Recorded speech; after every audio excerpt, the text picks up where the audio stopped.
আল্লাহর ওয়াস্তে স্বামী স্ত্রী যত মনোমালিন্য হোক, যত গন্ডগোল হোক, যত ঝগড়াঝাটি হোক, যত আপনাদের মধ্যে অমিল হোক, বোঝাপড়ার গরমিল হোক, আমি সব জায়গায় এই কথাটা বলার চেষ্টা করি।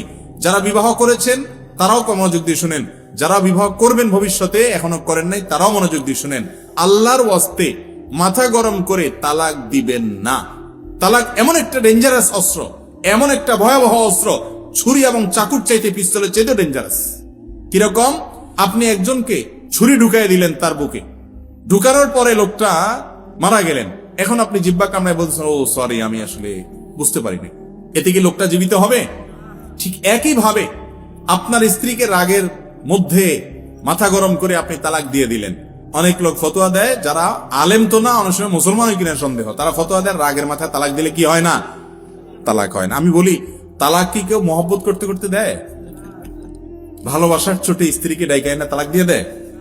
আরে ভাই, তালাক দেয়ই তো কিসে? কিন্তু তাই বলে রাগ হলেই তালাক দিবেন না।